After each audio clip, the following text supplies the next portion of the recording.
സന്ദർഭത്തിങ്കൽ കാനനത്തിൽ വിശ്രമിക്കുക പതിവായിരുന്നു. അത്തരം വിശ്രമവേളകളിൽ രാജാവ് തന്റെ കൈവശമുള്ള വില്ല് താഴെ വെച്ച് അമ്പുകൊണ്ടങ്ങനെ താളം കൊട്ടുമ്പോൾ മന്ത്രി ആ താളത്തിനൊത്ത് രാജാവിന്റെ അവധാനങ്ങൾ വാഴ്ത്തി പാടുന്നു. ആ പതിവ് പരിഷ്കരിച്ച് പിൽക്കാലത്ത് വില്ലുപാട്ട് എന്നൊരു കലാരൂപമുണ്ടായി. ഓ,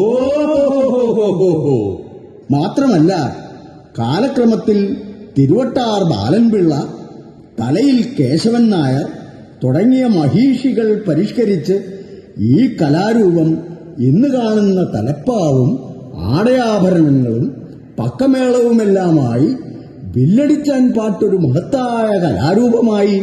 ഓ, അപ്പൊ കേമാവും. പക്ഷേ നമ്മൾ ഇന്നിവിടെ അവതരിപ്പിക്കുന്നത് വില്ലടിച്ചാൻ പാട്ടിന്റെ ഒരു മിനിയേച്ചർ രൂപമാണ് കൂട്ടുകാരെ. ഒരു കുഞ്ഞു രൂപം. അതായത് 3 മണിക്കൂർ കൊണ്ടും 1 മണിക്കൂർ കൊണ്ടും അരമണിക്കൂർ കൊണ്ടും അവതരിപ്പിക്കാം വില്ലടിച്ചാൻ പാട്ട്. അപ്പോ തുടങ്ങിയല്ലേ? ഓ, തുടങ്ങാം. ചെമ്പകപ്പൂമേനിയാണ്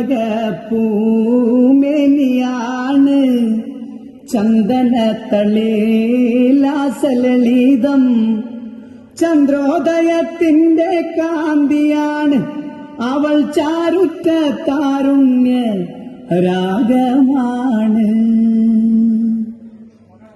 ചെമ്പകപ്പൂമേനിയാണ് ചന്ദനത്തളിലാസലളിതം, ചന്ദ്രോദയത്തിന്റെ കാന്തിയാണ് അവൾ, ചാരുറ്റ താരുണ്യ രാഗമാണ്.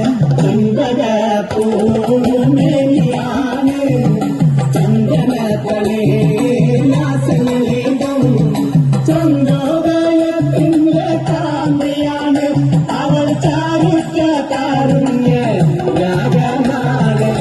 അന്നൊരു നാള് പാത്തുമോള് ഉമ്മയരികിൽ നിന്നു കൊണ്ടി, ഉമ്മായി നിൽക്കുന്നൊരാശയാണ് പൂക്കുഞ്ഞാര പൂമാര ആശ കാണാൻ. ചെമ്പകപ്പൂമേനിയാണ്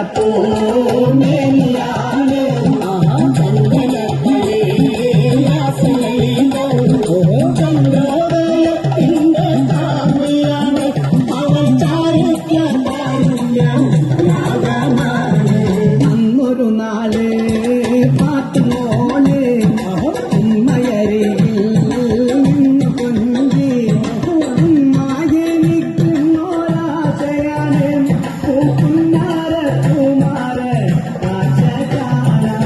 ചെമ്പകപ്പൂമേനിയാണ് ചന്ദനത്തളിലാസലളിതം, ചന്ദ്രോദയത്തിന്റെ കാന്തിയാണ് അവൾ, ചാരുറ്റ താരുണ്യ രാഗമാണ്.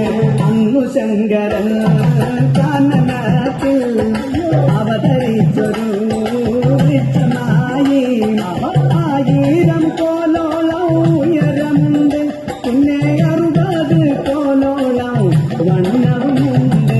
ചെമ്പകപ്പൂമേനിയാണ് ചന്ദനത്തളിലാസലളിതം, ചന്ദ്രോദയത്തിന്റെ കാന്തിയാണ് അവൾ, ചാരുറ്റ താരുണ്യ രാഗമാണ്.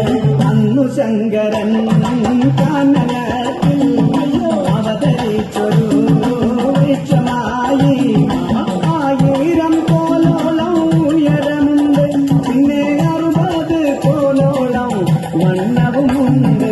ചെമ്പകപ്പൂമേനിയാണ് ചന്ദനത്തളിലാസലളിതം, ചന്ദ്രോദയത്തിന്റെ കാന്തിയാണ് അവൾ, ചാരുറ്റ താരുണ്യ രാഗമാണ്. 1000